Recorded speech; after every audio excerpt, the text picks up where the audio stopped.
ذلك الكتاب لا ريب فيه هدى للمتقين.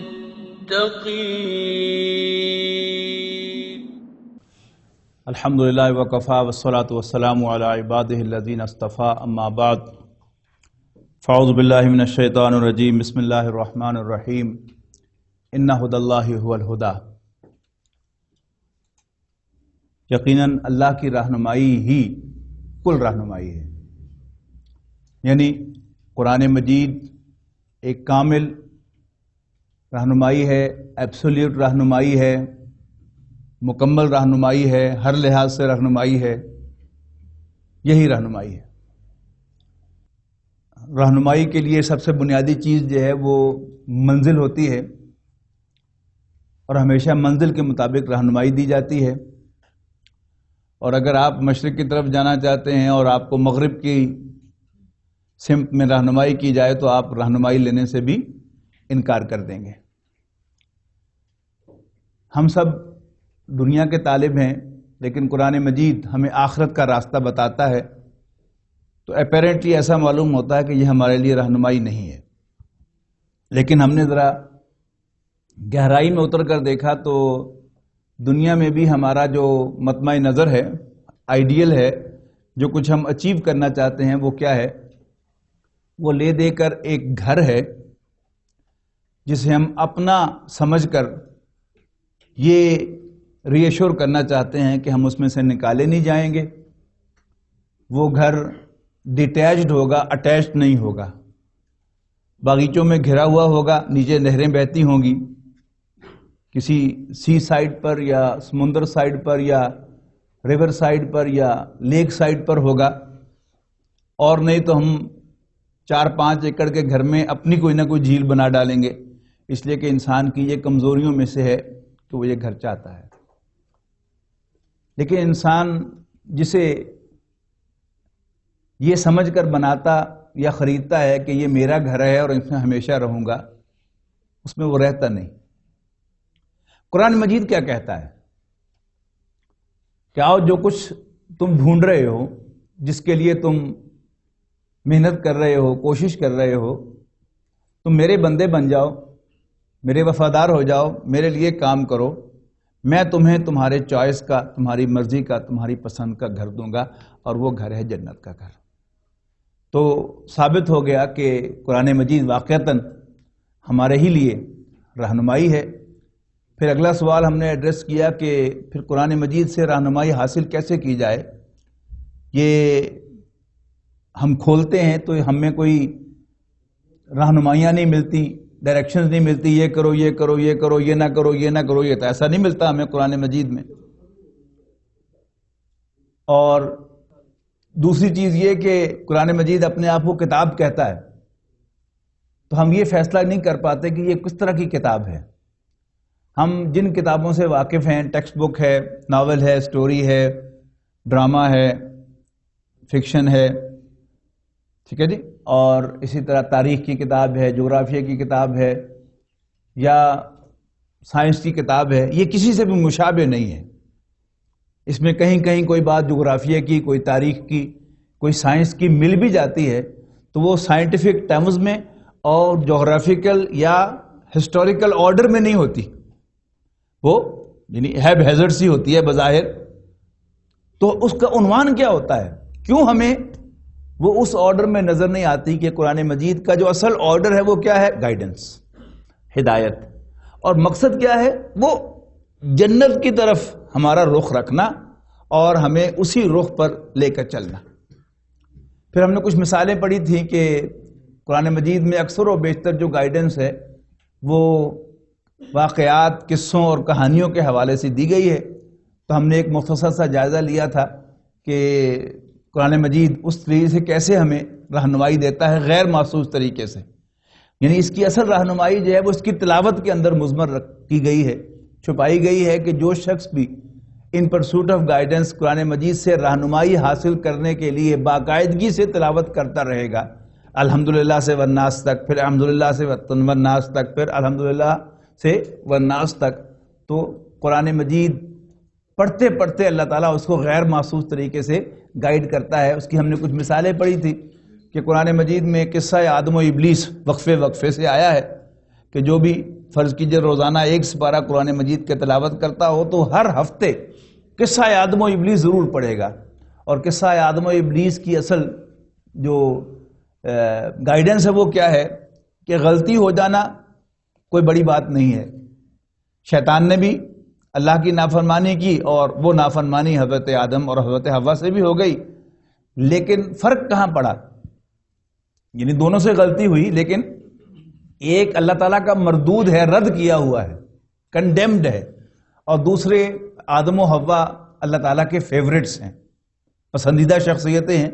ان کو پسندیدہ کس چیز نے بنایا اور شیطان کو مردود کس چیز نے بنایا؟ نافرمانی نے نہیں، بلکہ نافرمانی کے نتیجے میں جب اللہ تعالیٰ نے جواب طلبی کی تو شیطان نے اپنا قصور نہیں مانا، بلکہ اللہ تعالیٰ کے فیصلے ہی کو غلط قرار دیا اور کہا کہ میں نے اس لیے نہیں مانا، جبکہ آدم و حوا نے کوئی اف بٹ نہیں لگایا، کوئی آرگومنٹ نہیں کیا، بلکہ ہاتھ جوڑ لیے کہ ربنا ظلمنا انفسنا وان لم تغفر لنا وترحمنا لنکونن من الخاسرین۔ تو نتیجہ کیا نکلا کہ گائیڈنس کیا ملی کہ غلطی ہو جائے تو معافی مانگ لو، اللہ تعالیٰ کو معافی بڑی پسند ہے۔ ٹھیک ہے، آگے چلتے ہیں کہ مکی صورتوں ہی میں ایک بڑی اہم سورت یوسف ہے، اور قرآن مجید میں واحد کہانی کی طرح بیان ہوئی ہے وہ سورہ یوسف کے اندر۔ حضرت یوسف علیہ السلام کی کہانی ہے، یعنی بچپن سے لے کر آہستہ آہستہ سٹیپ بائی سٹیپ جیسے کہانی ہوتی ہے ایسے ہی اس کو چلایا گیا ہے۔ لیکن اس سورہ مبارکہ پر میں سمجھتا ہوں کہ سب سے زیادہ ظلم ہم نے کیا ہے کہ اس کو ہم نے ہدایت سمجھا ہی نہیں، اس کو ہم نے بس الف لیلہ ہی بنا کے رکھ دیا، اور لیلا مجنوں کے قصے کی طرح ہم نے اس کو لے کر اور اس کو بھی ایک لو سٹوری کے طور پر پیش کیا، اور اس میں جو گائیڈنس کا پہلو تھا وہ ہم نے بالکل نظر انداز کر دیا۔ حالانکہ قرآن مجید کے باقی قصوں کی طرح، قرآن مجید کی باقی کہانیوں کی طرح یہ بھی ایک کہانی اور قصہ تھا ہماری رہنمائی کے لیے، ہماری گائیڈنس کے لیے، یعنی بالکل آغاز سے وہ شروع ہو جاتا ہے۔ مثلا کہنے کو وہ ایک واقعہ ہے، لیکن جب ہم کسی بھی کہانی کو کہانی کی حیثیت سے لیتے ہیں تو اس کا ایک لازمی تقاضا کیا ہوتا ہے کہ جب ہم مووی دیکھ رہے ہوتے ہیں، ڈرامہ دیکھ رہے ہوتے ہیں یا کہانی پڑھ رہے ہوتے ہیں لٹریچر میں، تو ہم شروع ہی سے اپنے ذہن میں آئیڈینٹیفائی کرتے ہیں کہ یہ ہیرو ہے اور یہ ویلن ہے، اور ہیرو کے لیے ہمارے لیے ہمدردیاں ہوتی ہیں، اپریسیشن ہوتی ہے، اور ویلن کے لیے کنڈیمنیشن ہوتی ہے، گالیاں ہوتی ہیں اور کوسنا ہوتا ہے اس کو۔ ٹھیک ہے نا، ڈرامے گھروں میں دیکھے جاتے ہیں، عورتیں باقاعدہ جو ہیں وہ ہیرو کے لیے آنسو بھی بہا رہی ہوتی ہیں اور اس کو ویلن کو برا بھلا بھی کہہ رہی ہوتی ہے۔ تو ہم سٹارٹ ہی میں ایک غلطی کرتے ہیں سورہ یوسف کو پڑھتے ہوئے کہ ہم اس میں حضرت یوسف علیہ السلام کو ہیرو اور ان کے بھائیوں کو ویلن بنا دیتے ہیں، حالانکہ یہ بھول جاتے ہیں کہ اگر فیملی بیک گراؤنڈ کوئی بھی کریڈٹ کی چیز ہے تو حضرت یوسف علیہ السلام کے بھائی جو ہیں ہم سے بہت اونچے تھے فیملی بیک گراؤنڈ کے اعتبار سے، اس لیے کہ یہ سارے کے سارے بھائی ایک نبی کی اولاد تھے، حضرت یعقوب علیہ السلام کی۔ ہم میں سے کوئی نبی کی اولاد نہیں ہے۔ پھر ان کے دادا بھی اللہ کے نبی تھے، حضرت اسحاق علیہ السلام، اور ان کے پردادا کے تو کیا ہی کہنے ہیں کہ رب العالمین بھی انہیں سلیوٹ پیش کرتا ہے، سلام علی ابراہیم۔ تو اب اگر فیملی بیک گراؤنڈ سے کچھ بھی انسان کی عزت بنتی ہے تو پھر ان سب بھائیوں کی پاؤں کی خاک بھی ہم نہیں ہیں کہ وہ 3 پشتوں سے 3 نسلوں سے نبیوں کی اولاد ہیں، لہذا ان کو ویلن بنانا جو ہے وہ بڑی زیادتی ہے۔ اب اگلی گائیڈنس کیا ہے کہ نیک سے نیک انسان، اچھے سے اچھا آدمی، اللہ تعالیٰ نے انسان کی ایک خاص نفسیات بنائی ہے اور کچھ کمزوریاں رکھی ہیں انسان میں۔ جہاں بھی سوتیلا پن ہوگا، یعنی اس میں گائیڈنس ہو گئی نا، تو اچھے سے اچھے لوگ جو ہیں وہ پسند نہیں کریں گے کہ ان کے اور ستولے کے درمیان کوئی برابری کا معاملہ ہو۔ جب ایک گھر کے بچے جو ہیں وہ سر جوڑ کے بیٹھیں گے تو وہ لازماً اپنا یہ کنسرن ظاہر کریں گے کہ ابا جی کی توجہ ادھر زیادہ ہے، اور جب وہ سر جوڑ کے بیٹھیں گے تو وہ یہ خیال کریں گے کہ والد صاحب ذرا ان کو زیادہ اہمیت دیتے ہیں. تو دس از بٹ نیچرل. اس کہانی سے ہمیں پتہ چلا. پھر یہ کہ بڑے سے بڑا انسان جو ہے وہ بڑی سے بڑی حماقت کر سکتا ہے. کیا حماقت کی انہوں نے؟ یعنی پہلا تو یہ خیال آیا انہیں کہ یہ تو سبھی نیچرل خیال ہے کہ ابا جی کی توجہ ادھر زیادہ ہے، ابا جی کی توجہ ادھر زیادہ ہے. اور جب بھی یہ کنسرن کسی فیملی میں زیر بحث آتا ہے تو اس موقع پر کوئی نہ کوئی بھائی جو ہے وہ ایک ایکسٹریم رائے بھی ضرور دیتا ہے. کیا خیال ہے؟ ماری نہ دے ان کو. لیکن ان میں سے جو ماڈریٹ ہوتا ہے وہ بھی اس کہانی سے پتا چلا کہ وہ کیا کہتا، ہاں مارو نا، آفٹر آل ہمارا بھائی ہے، لیکن آسے پاسے کر دو. یہی نا اس کہانی کا سبق. اچھا، اب اگلا سوال کہ نبیوں کی اولاد ہیں، 3 پشتوں سے نبوت ہے، تو ایسے برے بھی نہیں تھے کہ اب اتنا بڑا کام وہ کیسے کریں گے؟ وہ پھر شیطان بیچ میں آتا ہے اور وہ پٹی پڑھاتا ہے، کوئی نہیں، کوڑا کوٹ پڑھ لو مگروں حاجی بن جانا. بالکل قرآن مجید میں وہ بات جو ہے وہ آئی ہے، وَتَكُونُوا مِن بَعْدِهِ صَالِحِينَ، اور اس کے بعد پھر نیک بن جانا. اچھا، اس کے بعد آگے کیا ہوا کہ اللہ تعالیٰ نے پھر اس کہانی سے ایک سبق دیا کہ کیا بھی کر لیا جائے کسی کو نقصان پہنچانے کے لیے، خواہ ایڑی چوٹی کا زور لگا لیا جائے، جو مرضی کر دیا جائے، لیکن اللہ تعالیٰ اگر اس کو عزت دینا چاہتا ہے تو کوئی اللہ تعالیٰ کے اس فیصلے کو چیلنج نہیں کر سکتا. پھر یہ کہ اسی کہانی کے اندر ہم نے یہ دیکھا کہ ایک اور بڑی اہم بات جو قرآن مجید نے واضح کی اس کہانی کے ذریعے سے، وہ کیا تھی کہ انسان کی اللہ تعالیٰ نے اس دنیا میں، اس زندگی میں جو کمزوریاں رکھی ہیں، ان میں سے ایک کمزوری جو ہے وہ انسان کا جنسی جذبہ ہے، سیکس ہے. اچھا، پھر اسی میں ایک اور بات بھی واضح ہوئی کہ جو فرق ہے اللہ تعالیٰ نے مرد اور عورت کے درمیان رکھا ہے، یہ تو ذہن میں رکھیے گا کہ مرد اور عورت جو ہیں یہ دونوں آئیڈینٹیکل وجود نہیں ہیں، ایک جیسے نہیں ہیں.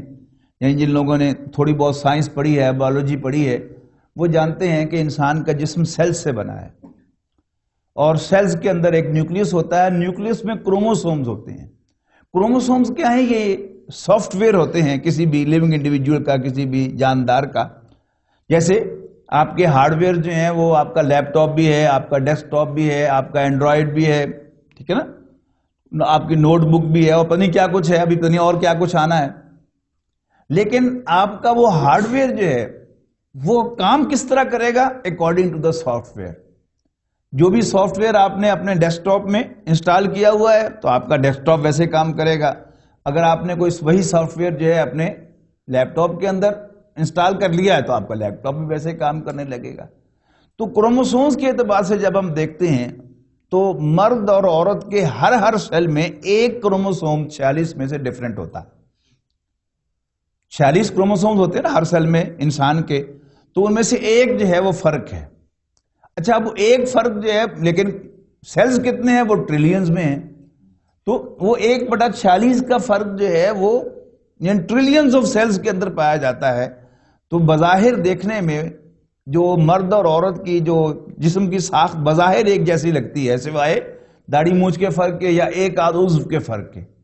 لیکن اگر آپ اس کو اس نقطہ نگاہ سے دیکھیں تو وہ ہاتھ کے جو 5 انگلیوں والا دکھتا ہے، ایک انگوٹھا ہے، 4 انگلیاں ہیں، ادھر بھی ایک انگوٹھا ہے، 4 انگلیاں ہیں، 2 آنکھیں ہیں، ایک ماتھا ہے، ناک ہے، ٹھوڑی ہے، 2 ہونٹ ہیں، 2 کان ہیں.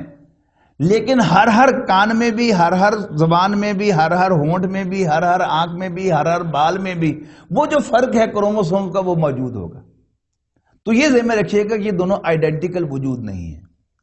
باقی انسان کے جذبات میں یہ جنسی جذبہ جو ہے یہ بہت امپورٹنٹ رول پلے کرتا ہے، بہت امپورٹنٹ رول پلے کرتا ہے. اور قرآن مجید یہ واضح کرتا ہے کہ عورت جو ہے وہ مرد کی کمزوری ہے. یہ سورہ آل عمران میں انسان کے لیے کیا کچھ پرکشش بنایا گیا ہے مردوں کے لیے خاص طور پر، اس میں تو وہاں سر فہرست عورت کا ذکر ہے، پھر بیٹوں کا ذکر ہے، پھر مال و دولت کا ذکر ہے، پھر عمدہ نسل کے سواری کا ذکر ہے، اور پھر اس کے بعد مویشی اور کھیتی کا ذکر ہے. یہ بڑھاپے میں مرد جو ہے وہ مور اور لیس سارے جو ہیں وہ انڈسٹریز جو ہیں وہ بھی فارم ہاؤس بنانے بیٹھ جاتے ہیں اور وہ زراعت کرنے لگتے ہیں اور مویشی پالتے ہیں، اور جو ایگریکلچر پیشہ لوگ ہوتے ہیں وہ تو ہوتے ہی ہیں. تو یہ کیا ہے؟ یہ مرد کی تصویر ہے. اور یہی وجہ ہے کہ جب بھی کوئی عورت کسی مرد کے کلوز کانٹیکٹ میں رہے تو مرد کا دل اس پر آ ہی جاتا ہے. یعنی وہ اس کی نوکرانی ہو، وہ اس کی بیوی کی بہن ہو، اس کی اپنی کزن ہو، یعنی اپنے محرم رشتوں کے علاوہ کوئی بھی عورت اس کے کلوز کانٹیکٹ میں رہے تو مرد جو ہے وہ اس پر اس کی طرف بہرحال پیش قدمی کرتا ہے. یہ ایک آبزرویشن کی چیز ہے، آپ کوئی سروے کر کے دیکھ لیں تو وہاں آپ کو معلوم ہوگا کہ جہاں بھی کوئی جوان عورت کسی مرد کے کلوز کانٹیکٹ میں رہے تو وہاں کوئی نہ کوئی چین چڑھ ہی گیا. لیکن vice versa is not true. یعنی کوئی مرد جو ہے وہ عورت کے کلوز کانٹیکٹ میں رہے تو عام طور پر عورت اس کی طرف مائل نہیں ہوتی. لیکن اس میں کیا ہے؟ ایک ایکسیپشن اس میں بھی ہے. وہ ایکسیپشن کیا ہے کہ وہ مرد جو ہے وہ ہینڈسم نہیں ہونا چاہیے، جبکہ حضرت یوسف علیہ السلام کیا تھے؟ وہ غیر معمولی ہینڈسم تھے. لہذا ایک ایسی عورت کہ جس کے ہاتھوں میں وہ پلے تھے اس کے لیے بھی وہ ارریزسٹیبل ہو گئے. لہذا اس نے پہلے اشارے کیے ہوں گے کتنے ہی، لیکن حضرت یوسف علیہ السلام چونکہ بہرحال ایک نیک انسان تھے، انہوں نے اس کو اگنور کیا اور پھر آخر اس نے کھل کر اظہار کیا. حضرت یوسف نے وہاں سے جان بچائی، بھاگے، اللہ تعالیٰ نے ان کی مدد کی، دروازے کھل گئے. اور پھر کیا ہوا کہ دروازے پر اس عورت کے شوہر سے ملاقات ہوئی. تو یہ بھی کیا ہے؟ یہ قرآن مجید نے ایک پریسیڈنٹ سیٹ کیا ہے کہ مرد دھوکے میں آ جاتا ہے کہ شاید اگر میں اس طرح کروں گا تو بس، کیونکہ یہ عورت نے اگر مجھ سے کوئی خواہش کا اظہار کر دیا ہے تو اس میں میرا کیا قصور ہے. لیکن جب بھی ایکسپوز ہوگی تو فوراً سارا کا سارا مدعا مرد پہ ڈالے گی، جیسے حضرت یوسف علیہ السلام پر اس عورت نے سارا مدعا ڈال دیا. اور جب خامن سے ملاقات ہو گئی تو کہا کہ کیا سزا ہونی چاہیے اس شخص کی جو تمہارے گھر والوں کے ساتھ کوئی برا ارادہ رکھے؟ الا یسجنا او عذاب علیم، سوائے اس کے کہ اسے جیل میں بند کر دیا جائے یا بڑی سخت سزا دی جائے. تو حضرت یوسف علیہ السلام اکے بکے رہ گئے. ہی راودتنی عن نفسی، اس نے مجھ سے اپنی خواہش کا اظہار کیا تھا. لیکن بہرحال اس نے کیا. اللہ تعالیٰ نے کیسے انہیں بچایا وہ کیا ہے، وہ پورا واقعہ آپ کو معلوم ہے. اس کے بعد پھر ایک اور چیز کہ یہ سیکس سکینڈلز جو ہوتے ہیں، یہ انسان کی بڑی غلط فہمی ہوتی ہے کہ یہ میں کوئی سیکریٹلی کام کر رہا ہوں، کسی کو پتہ نہیں چلے گا. ایک بات تو یہ یاد رکھیے کہ اگر یہ کبھی یہ بات سیکریٹ نہیں رہتی، اللہ تعالیٰ جو ہے اس کو ایکسپوز کرتا ہے. پہلے موقع دیتا ہے کہ باز آ جاؤ، باز آ جاؤ، باز آ جاؤ، پھر ایک دن وہ ایکسپوز ہو جاتی ہے. پھر یہ سیکس سکینڈلز جو ہوتے ہیں ان پر آپ کتنی مٹی پالیں لیکن یہ کبھی بھی سیکریٹ نہیں رہتے. جب وہ کلنٹن کا معاشقہ آن ایئر ہوا تھا پاکستان ٹیلی ویژن پر، میں نہیں سمجھتا کہ پورے ملک میں کوئی دو مرد ایسے ملے ہوں گے اگلے دن دفتر میں یا بازار میں جنہوں نے نوٹس ایکسچینج نہ کیا ہوں. راتی ٹی وی دیکھا تھے تو پوچھا ہوگا نا کہ وہ، اور کئیوں لوگوں نے تو ایسا کیا ہوگا کہ وہ اس کے دوران ہی فون کر دیا ہوگا دوست کو، یار ٹی وی لائیں اور دے بڑی اہم خبر آ رہی. تو یہ کیا ہے؟ یہ بھی انسان کی کمزوری. تو قرآن مجید نے اس کا بھی بڑا خوبصورت نقشہ کھینچا ہے. وَقَالَ نِسْوَةٌ فِي الْمَدِينَةِ امْرَأَةُ الْعَزِيزِ تُرَاوِدُ فَتَاهَا عَن نَفْسِهِ قَدْ شَغَفْهَا حُبًّا إِنَّا لَنَرَاهَا فِي ضَلَالٍ مُبِينٍ کہ شہر کی عورتیں کہنے لگی ہے نہیں ویکھے تو، اور فلانے وزیر دی بیوی جڑی ہے تو غلام نہ پھنس گئی، بالکل انوالو ہو گئی ہے اس کے ساتھ، اور معلوم ہوتا ہے پٹڑی سے ہی اتر گئی ہے. اچھا اب جب اس نے سنا کہ یہ باتیں جو ہیں میرے بارے میں دوسری عورتیں شہر کی کر رہی ہیں، اب وہ دوسری عورتیں کون ہوں گی؟ وہ اسی لیول کی وزیروں کی بیویاں اور بڑے بڑے جو ڈگنیٹریز ہیں ان کی بیویاں ہوں گی. ان کے گھر میں بھی ملازم تھے، کام کرتے تھے، and they had never a persuasion for them. تو اب فوراً وہ سوچ رہی ہیں کہ یہ ہوا کیا، ایسی عورت تھی بھی نہیں. اب عورت نے کیا کیا؟ اب اپنی صفائی کے لیے اس نے ایک دعوت ارینج کی، ایک ریسپشن ارینج کی ان کے لیے. اب یہ کوئی بیچاری جھگیوں میں رہنے والی عورتیں تو نہیں تھی کہ آتے ہی فٹافٹ دیکھیں کہ جی کھانا کب آ رہا ہے اور آتے ہی کھانا شروع کر دیں. کھاتے پیتے گھرانوں کی عورتیں ہیں. اب آ کے اب آپ نوٹ کریں کہ وہ کیا کہہ رہی ہوں گی ایک دوسرے سے. ارے وہ جو لڑکا ہے یوسف، تمہیں پتا ہے کہ ان میں سے وہ کون سا ہے؟ کہ مجھے نہیں پتا، تمہیں پتا ہے؟ تمہیں پتا ہے؟ اب اسے بھی پتا تھا کہ یہ کیا کھس کر رہی ہیں، خسر پھسر کر رہی ہیں ایک دوسرے کے ساتھ. اس نے استادی یہ لگائی ہوئی تھی کہ حضرت یوسف کو کسی کچن وغیرہ میں مصروف رکھا ہوا تھا، تو ادھر انہیں وہ کھانے پینے کا سامان سرو کر دیا، چھری کانٹا دے دیا، کیک یا پھل دے دیا کاٹنے کے لیے، اور کہا بسم اللہ کریں. اب جب ہر عورت کاٹنے لگی تو وہ بھوکی تو تھی نہیں کہ فٹافٹ کھانا شروع کر دیتی. وہ جو اس کی جو کیوروسٹی تھی کہ وہ منڈا کیڑا، وہ تو جھوکی تو برقرار تھی. این اس وقت اس نے ان کے پیچھے کی طرف دیکھا، رہا یوسف ذرا گل سنی میری. اب کیا ہونا تھا نیچرلی کہ تمام عورتوں نے وہ پھل کاٹتے ہوئے یا کیک کاٹتے ہوئے غیر ارادی طور پر مڑ کے پیچھے دیکھنا تھا، اور پھر جب پیچھے دیکھا تو وہ کٹ جو ہے وہ ہاتھ پہ لگ گیا. اب ان عورتوں نے کیا کہا، ان کو سمجھ آ گئی کہ واقعی یہ منڈا واقعی اس قابل تھا کہ اس کی سخائش کا اظہار کیا جاتا، کہ قرآن مجید نے اس کا جو نقشہ کھینچا ہے فلما رأینہ اکبرنہ، کہ جب انہوں نے یوسف علیہ السلام کو دیکھا تو حیران رہ گئیں. وَقُلْنَا حَاشَ لِلَّهِ، کہنے لگی ہائے اللہ، مَا هَذَا بَشَرًا، یہ تو کوئی انسان ہے ہی نہیں، ان هَذَا إِلَّا مَلَكٌ کریم، یہ تو کوئی بڑا باعزت فرشتہ ہے. اب وہ بولی فَذَلِكُنَّ الَّذِي لُمْتُنَّنِي فِيهِ، ہونے لگا جی پتا، یہ تھا وہ لڑکا جس کی وجہ سے تم مجھے باتیں بنا رہی تھی. یس وَلَقَدْ رَاوَدتُّهُ عَن نَفْسِهِ، میں نے واقعی اس سے خواہش کا اظہار کیا تھا. فَاسْتَعْصَمَ، لیکن اس نے اپنے آپ کو تھام کے رکھا. وَلَئِن لَّمْ يَفْعَلْ مَا آمُرُهُ لَيُسْجَنَنَّ وَلَيَكُونَ مِنَ الصَّاغِرِينَ، اب بھی اگر یہ میری بات کو رسپونڈ نہیں کرے گا تو پھر جیل میں بند کر دیا جائے گا، اور پھر یہ بے عزت ہو کے رہ جائے گا. اس پر جو رسپونڈ کیا ہے حضرت یوسف علیہ السلام نے، وہ ہے اصل میں ہم مردوں کے لیے قرآن مجید کی رہنمائی. حضرت یوسف علیہ السلام نے کہا کہ رب السجن احب الی مما یدوننی الی، یعنی انہوں نے اپنے مسئلے نہیں دکھائے، جو مرضی کر لو تسی، میں اگے بھی نہیں سی تانوں کوئی ہاں کیتی تو ہن بھی نہیں کرنی، نہیں. انہوں نے رب العالمین سے کہا کہ اے ربا، جدھر مجھے یہ بلا رہی ہیں اس سے مجھے جیل اچھی ہے، اور اگر تو نے ان کے ٹریپ کو مجھ سے پرے نہ ہٹایا اسبو الیہن، تو میں ان کی طرف مائل ہو جاؤں گا، واکم من الجاہلین، اور پھر میں بھی جذباتی ہو جاؤں گا. مزید برآں واقعے میں آگے جا کر ہوا کہ بادشاہ نے خواب دیکھا اور حضرت یوسف علیہ السلام نے خواب کی تعبیر بتا دی. بادشاہ بڑا امپریس ہوا کہ اتنا ذہین آدمی جیل میں کیا کر رہا ہے، میرے پاس لے کے آؤ اس کو.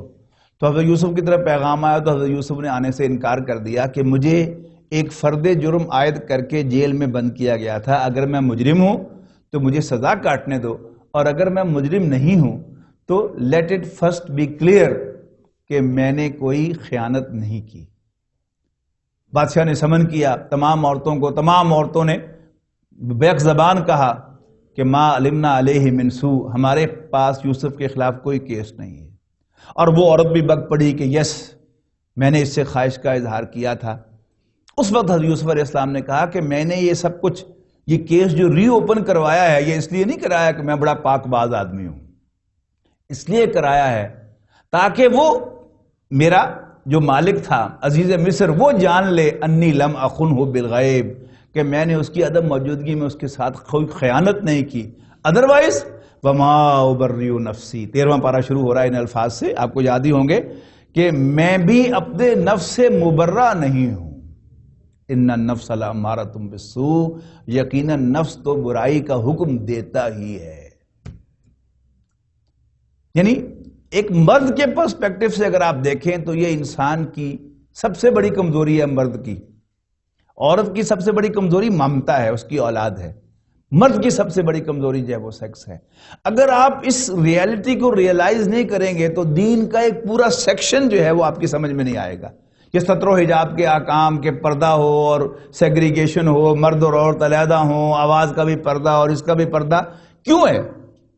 اس لیے کہ یہ مرد کی کمزوری ہے، اور اس میں لوز عورت کرتی ہے. تو عورت کا پر اللہ تعالیٰ کا احسان ہے کہ یہ احکام دیے گئے ہیں کہ جب تک کوئی مرد دو گواہوں کی موجودگی میں تمہارے روٹی، کپڑا، مکان اور عزت آبرود کی حفاظت کا ذمہ نہ لے لے اور تمہیں اپنی وراثت میں شریک نہ کر لے تو تم اس کو اسمائل بھی پاس نہ کرنا. یہ دین کے پورے احکام کا خلاصہ میں عرض کر رہا ہوں کہ یہ کبھی تبھی سمجھ میں آئے گا کہ یہ بات سمجھ میں آتی ہو کہ مرد جو ہے یہ بھیڑیا ہے اور یہ کریزی ہے عورت کے لیے، تب جو ہے وہ دین کے یہ احکام سمجھ میں آئیں گے، ورنہ دین کے یہ احکام سمجھ میں نہیں آتے تھے۔ تو قرآن مجید جو ہے وہ ہم پڑھ کیا رہے تھے کہ قرآن مجید ہدایت کیسے دیتا ہے، کہ آپ قرآن مجید پڑھ رہے ہوں تو آپ کو سٹرائک ہو کیوں یہ میں تو یہ وہی حرکت کر رہا ہوں، وما ابرئ نفسی ان النفس لامارۃ بالسوء رب السجن احب الی مما یدعوننی الیہ والا تصرف عنی کیدہن اصب الیہن واکن من الجاہلین۔ بس انشاءاللہ نماز کے بعد پھر دوبارہ ملیں گے تو پھر انشاءاللہ کوئی نیا ٹاپک ہم لیں گے۔